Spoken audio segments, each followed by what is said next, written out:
नमस्कार, सलाम दोस्तों। मैं एस बी चावड़ा आज आपके सामने standard 11th Gujarati second language उसका जो चैप्टर 9 है हरिना दर्शन, जिसके कवि है नानालाल, वो वीडियो आपके सामने रखने का प्रयत्न कर रहा हूँ। दोस्तों, मेरी आपसे एक गुजारिश है, विनती है कि अगर अभी तक आपने मेरी इस चैनल को सब्सक्राइब न किया हो तो ज़रूर से कर देना और ये वीडियो ज़्यादा से ज़्यादा अपने दोस्तों को शेयर करने का प्रयत्न करना। तो अब हम पढ़ेंगे हरिना दर्शन। उससे पहले हम इसके जो कवि हैं नानालाल, उनका परिचय प्राप्त करने का प्रयत्न करेंगे।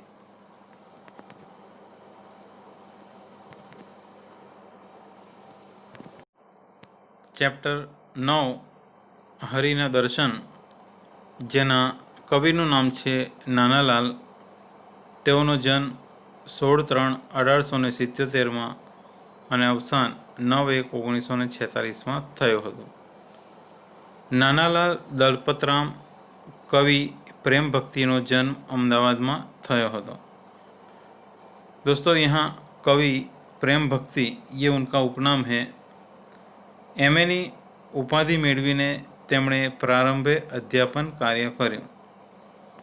ત્યારબાદ રાજકોટ રાજ્યના સર ન્યાયાધીશ અને નાયબ દિવાન ઉપરાંત કાઠિયાવાડ એજન્સીના શિક્ષણ અધિકારી તરીકે પણ તેમણે સેવાઓ આપી છે।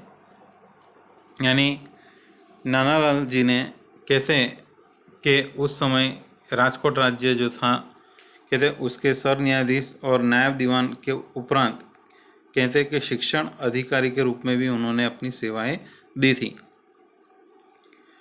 तेओ उत्तम उर्मी कवि और डोलन शैलीना प्रयोगशील सर्जक तरीके सुख्यात छे। आ उपरांत नाटक, वार्ता, चरित्र विवेचन, अनुवाद તેમજ संपादन वगैरह साहित्यना विविध क्षेत्रों में તેમનું મહત્વનું પ્રદાન છે। એમની કવિતામાં કેટલાક કાવ્યો ભાગ 1, 2, 3, નાના નાના રાસ ભાગ 1, 2, 3, ગીત મંજરી ભાગ 1, 2, ચિત્ર દર્શનો, પ્રેમ ભક્તિ ભજનાવલી, બાળકાવ્યો, મેરામણના મોતી, સોહાગણ તેમજ પાનેતરનો સમાવેશ થાય છે। વસંતોત્સવ, દ્વારિકા પ્રલય જેવા કથાકાવ્યો ઉપરાંત કુરુક્ષેત્ર અને હરિસંહિતા ભાગ 1, 2, 3 મહાકાવ્યના પ્રયોગ સમા લાંબા કાવ્યો છે। પ્રકૃતિ પ્રેમ, દેશભક્તિ, પ્રભુભક્તિ તથા વ્યક્તિ વિશેષોને કેન્દ્રમાં રાખીને તેમણે અનેક કાવ્યો લખ્યા છે। यानी ये जो कवि नानालाल हैं, कहते कि वो उर्मी कवि तो है ही, लेकिन साथ में डोलन शैली कहते हैं कि उस समय शुरू करने वाले सर्जक के रूप में नानालाल का नाम लिया जाता है। उन्होंने कई नाटक, कहानियाँ, चरित्र विवेचन, अनुवाद सारी चीज़ें उन्होंने लिखी हुई है। इंदु कुमार भाग 1, 2, 3, जया जयंत, विश्वगीता, राजर्षि भरत, शहनशाह अकबर शाह जेवा पद्य नाटकों में डोलन शैलीनो प्रयोग ध्यानपात्र है। चरित्र लेखन में कविश्वर दलपतराम भाग 1, 2, 3 ए पिता विषयनी उत्तम रचना है। તેમની કવિતામાં વિશુદ્ધ જીવન દ્રષ્ટિ, કલ્પનાનો વૈભવ તેમજ વાણીનું માધુર્ય પ્રગટ થાય છે। આ ભક્તિ કાવ્યમાં કવિએ ઈશ્વરની સર્વવ્યાપકતા પ્રગટ કરી છે અને સાથે મનુષ્યની મર્યાદાઓ પણ સ્પષ્ટ કરી છે। ઈશ્વર તો બ્રહ્માંડના અણુએ અણુમાં વ્યાપેલો છે, વસેલો છે, પરંતુ માણસ પોતાની આળસના કારણે આ હરિના દર્શન કરી શકતો નથી। સર્વત્ર વ્યાપેલા શ્રીહરિનો સાક્ષાત્કાર કરવો હોય તો કહે છે કે ઈશ્વર કૃપા હોવી જોઈએ। કવિ આ કાવ્યમાં પ્રભુ કૃપાની યાચના કરે છે અને સાથે સાથે પોતાની આંખોને આળસ ત્યજવા માટે પણ કહે છે કે જેથી એ કૃષ્ણના દર્શન પ્રાપ્ત કરી શકે. મારા નયણાની આળસ રે ન નિરખ્યા હરીને જરી, એક મટકું ન માંડ્યું રે ન ઠરિયા ઝાંખી કરી. શોક મોહના અગ્નિ રે તપે તેમાં તપ્ત થયા, નથી દેવના દર્શન રે કીધા તેમાં રક્ત રહ્યા. પ્રભુ સઘળે વિરાજે રે સુરુજનમાં સભર ભર્યા, નથી અણુ પણ ખાલી રે ચરાચરમાં ઉભર્યા. નાથ ગગના જેવા રે સદા મને છાય રહે, નાથ વાયુની પેઠે રે સદા મુજ ઉર્મા વહે. જરા ઉગડે આંખલડી રે તો સમ્મુખ તે તદા, બ્રહ્મ બ્રહ્માંડ અળગારે ઘડીએ ન થાય કદા. આ લાઈનોમાં કવિ કહે છે કે મારા નયણા એટલે કે આંખોની આળસને કારણે કે છે કે મેં આંખનો પલકારો ન માર્યો, મારી આંખો ઈશ્વરની ઝાંખી કરવા માટે ઠરી નહીં, હરીને લગારે નિરખ્યા નહીં. એટલે કે અહીંયા કવિ જે છે એ કહે છે કે મારી આંખોએ કે છે કે પલકારો પણ ન માળ્યો, પરંતુ કહે છે કે મારી આંખોના આળસના લીધે કહે છે કે હું ઈશ્વરના હરિના દર્શન સારી રીતે કરી શક્યો નહીં. સંતાપ અને મોહના અગ્નિ તપે તેમાં તપ્ત થયા છે, તેમાં આસક્ત રહ્યા છે, તેથી દેવના દર્શન કર્યા નથી. પ્રભુ સઘળે બિરાજે છે, સૃષ્ટિમાં બધે જ છે, એક અણુ પણ ખાલી નથી કે જે જળ અને ચેતનમાં રહેલો છે. પ્રભુ ગગન જેવો છે જે મારામાં સદાય છવાઈ રહ્યા છે. પ્રભુ પવન જેવા છે જે સદાય મારા ઉરમાં વહે છે. આંખ જરા ઉગડે ત્યારે તે સામે જ હોય છે. બ્રહ્મ એટલે કે પરમાત્મા બ્રહ્માંડ વિશ્વથી કદી એક ઘડીએ દૂર થાય नहीं, सदैव તેમના दर्शन થઈ શકે. इन लाइनों में कवि ने कहा है कि मेरी ये जो आँखें हैं, इस आँखों की आलस्य के कारण, और कहते कि मैंने आँख का एक पलक भी मैंने नहीं झपकाई, और मैंने ईश्वर की झांकी करने के लिए यानी ईश्वर के दर्शन करने के लिए ये जो मेरी आँख जो थी, मैंने कितना ही प्रयत्न किया लेकिन वो ईश्वर के दर्शन नहीं कर पाई. आगे कहते हैं कि शोक और संताप की इस अग्नि के अंदर कहते कि मेरा जो मन है वो तप्त हो गया है. कहते कि मैं इसीलिए कहते अपने आप में आसक्त था, इसीलिए मैं ईश्वर के दर्शन नहीं कर पाया. कभी आगे कहते हैं कि ईश्वर तो हर जगह विराजमान है, सृष्टि के हर एक कण में है. कहते कि हर जगह जड़ चेतन सब में वो बसा हुआ है. कहते कि प्रभु जो है वो गगन के जैसे है, आसमान की तरह है, जो हमेशा मेरे हृदय में कहते कि समाये रहे हैं, छाए हुए हैं. प्रभु ईश्वर पवन के जैसे हैं जो हमेशा मेरे हृदय में बहते हैं. मैं जब भी आँख खोलता हूँ तो मेरी आँखों के सामने वो यानी ईश्वर ही होते हैं. कहते कि ब्रह्म से और ब्रह्मांड से कभी भी एक क्षण भी दूर नहीं हो सकते, और हमेशा कहते कि मैं उनके दर्शन प्राप्त कर सकता हूँ. पण पृथ्वीना पड़ड़ो रे सी गम तेने चेतननी, जीवे 100 वर्ष गुवड़ रे न गम तोय कई दीननी. स्वामी सागर सरीखा रे नजर में न माय कदी, जीव थाकी ने विरमे रे विराट विराट वदी. पेला दिव्य लोचनिया रे प्रभु क्यारे उगड़शे, एवा घोर अंधारा रे प्रभु क्यारे उतरशे. नाथ एटली अरजी रे उपाड़ो जड़ पड़दा, नैना निरखो ऊंडू रे ऊंडेरू रे हरिवर दर्शे सदा. आँख आळस छांडो रे ठरो एक झांकी करी, एक मटकू तो मांडो रे हृदय भरी निरखो હરિ।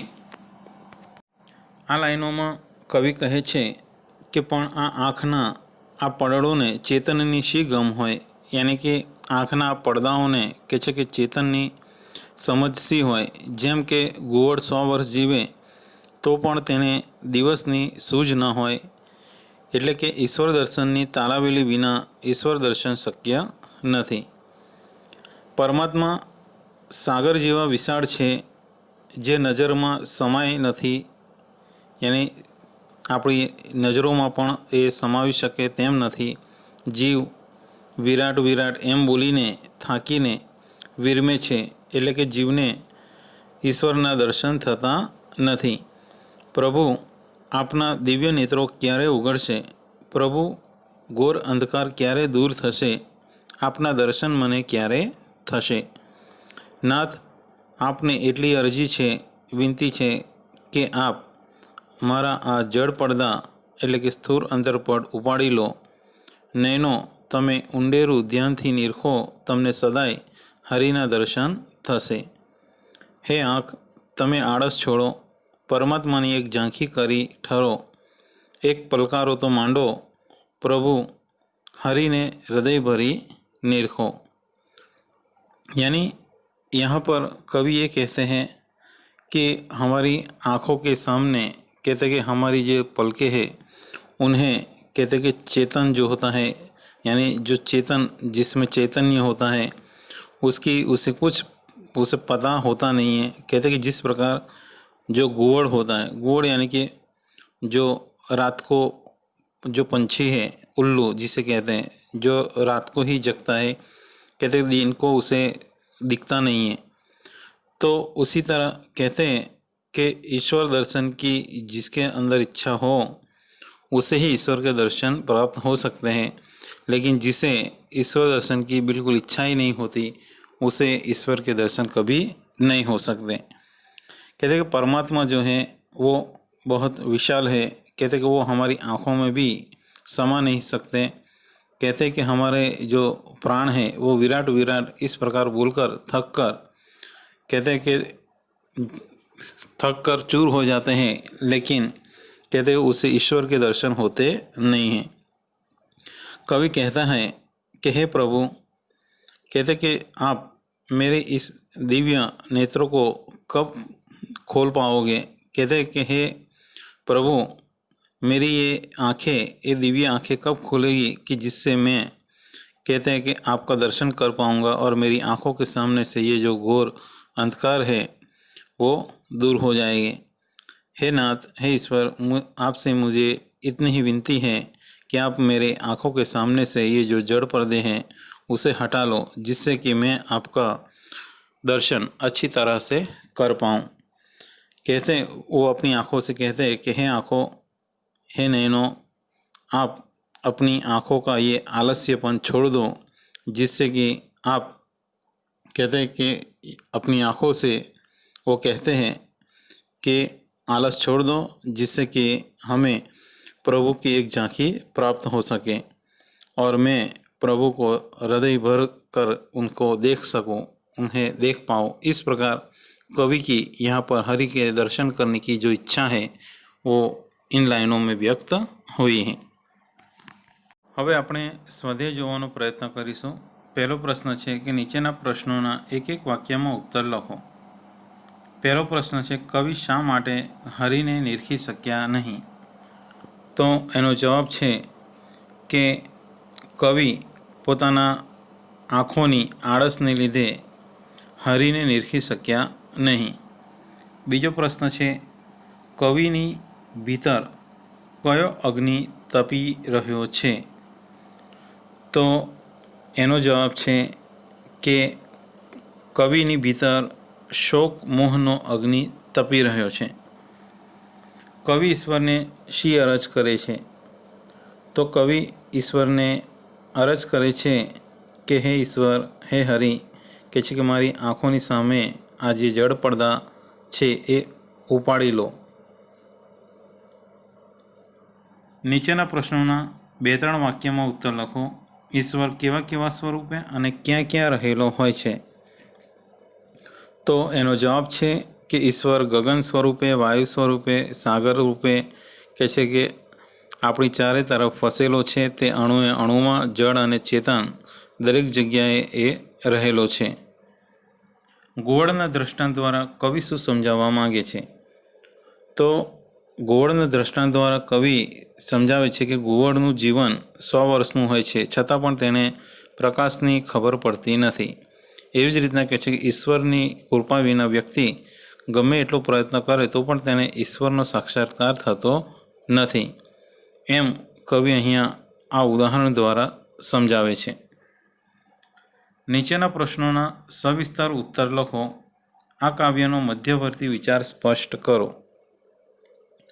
તો આ કાવ્ય એ ભક્તિ કાવ્ય છે, કહે છે કે તેમાં ભક્તની મર્યાદિત શક્તિ અને ભગવાનની અમર્યાદિત સત્તાની સ્પષ્ટતા અહીંયા કરવામાં આવેલી છે। કહે છે કે ઈશ્વર બ્રહ્માંડના અણુએ અણુમાં, કણે કણમાં, જળ ચેતન દરેક જગ્યાએ વસેલો છે, પરંતુ માણસ પોતાના આળસના લીધે તેને જોઈ શકતો નથી। ઈશ્વર દર્શનની તાલાવેલી ન હોય તો ઈશ્વરના દર્શન થઈ શકે નહીં। ભક્તને ઈશ્વર દર્શન થતા નથી, એની વેદના છે, દુઃખ છે। તે માટે ભક્ત પોતાની આંખોને આળસ દૂર કરવા માટે જણાવે છે। તે ઈશ્વરને પોતાના જળ પડદા ઉપાડી લેવાની પ્રાર્થના કરે છે અને પ્રભુની કૃપાની યાચના કરે છે। બીજો પ્રશ્ન છે કે કાવ્યમાં રજૂ થયેલી કવિની હરિદર્શનની તાલાવેલી વર્ણવો। તો આ કવિતાની અંદર કવિની કહે છે કે હરિદર્શનની તાલાવેલી જોવા આપણને મળે છે। ઈશ્વર એ સર્વવ્યાપક છે, કહે છે કે એ જળ ચેતન સૃષ્ટિના કણે કણમાં વસેલો છે।